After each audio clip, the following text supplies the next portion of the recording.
So you and your realtor have seen some home and have zoned in your dream house. The house checks all the boxes, and now you're ready to make an offer and move it. What step you need to take and win that dream house? Real estate is all about negotiating. It's very competitive, so how you negotiate and present your offer is key. As a realtor, my goal is when I'm working with my buyer is to strategize to get their offer on top of the list and get it accepted. So today, I would like to share with you a few key components to get your offer accepted. What's going on, everybody? Welcome back to my channel, and if you're new here, welcome. And on this channel, we talk about everything real estate and personal finance. And if you enjoy content like this, please hit the subscribe button. As I mentioned in my previous video, as you know, we are in a seller's market, which means inventories are low and home prices are getting higher. And more buyers are looking for home due to low interest rate. Expert predicts as of 2021 for home prices to go up to 5.7% higher. So you need to bring your A game if you want to win that house and push your offer to the front of the line. So here are some strategies that you can use when submitting your offer. The first thing that you must have is to have your pre-approval letter from your lender. Having the pre-approval letter shows to the seller that you're a strong and serious buyer, and you will have the funds ready to purchase the home. It's also a good idea in your offer to write what kind of loan you are getting, because conventional loans in cash are the most attractive to the sellers. Most seller prefers conventional loan over FHA, USDA, and VA loan. So it doesn't hurt worth mentioning if you have a conventional loan. Presenting your pre-approval letter with your offer on a bidding war will have the seller more inclined to see someone who's ready. Oh, and also submit your offer now. Yes, I know it's obvious, but submitting your offer early and preferably right after you view the property. Some buyers like to wait too long and think about it. I mean, I get it, but waiting too long can sometimes give the seller the impression that you don't like the house or you're not interested. Number two is to put down a large down payment. In a seller's market where competition is strong, putting down a larger down payment with your offer is a sign of good faith to the seller, and it shows that you're financially responsible, and it also gives you leverage.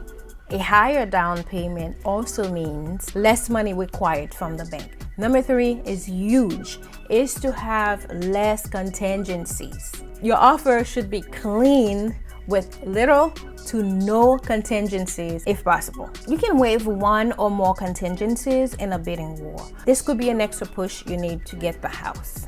You just have to make sure that the risk is worth it. In most cases, you can still protect yourself at the end, even if there's no contingencies presented with your offer. Also, I would suggest avoiding asking for personal items unless if it's something that you really want or need. Shorten your inspection contingencies by speeding the process will benefit you and the seller at the end. Number four is one of my favorite, which is to submit a personal letter. An offer letter will make you stand out. It will separate you from the bunch of offers that is being presented to the seller. Believe it or not, most sellers are emotionally attached to their homes. Yes, price is usually a big factor. However, they will at least like to think that the house will be in good hands. So by submitting a personal letter can make a huge difference in closed bidding war situation.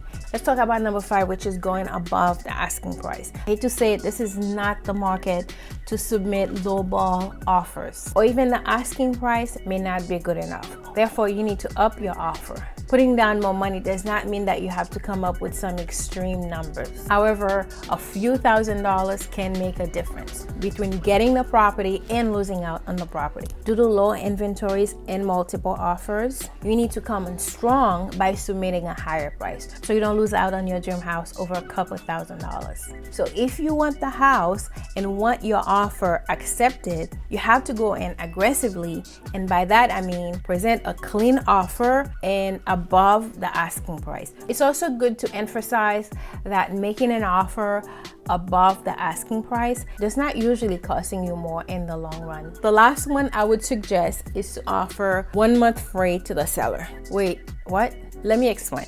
When purchasing a home with a mortgage, your payment is not due until after you close. So If the seller is living in the house and has not moved out yet, offer them to stay an extra month on you to sweeten the deal. This move, although might look small, can make you look really good to the seller and will give your offer a second glance when it's time to make the final decision. However, it's important to know, if you decide to go that route, to have the agreement in writing to all parties involved. I know these may seem like small gestures, however, you have to be proactive and go the extra mile if you want to win the house of your dreams. And that's it. Now that you have it, go on and win that offer. Don't forget to check out my previous video on the right time to buy a house. You can check it on the screen here. As always, if you like this video, don't forget to subscribe, comment, and like this video.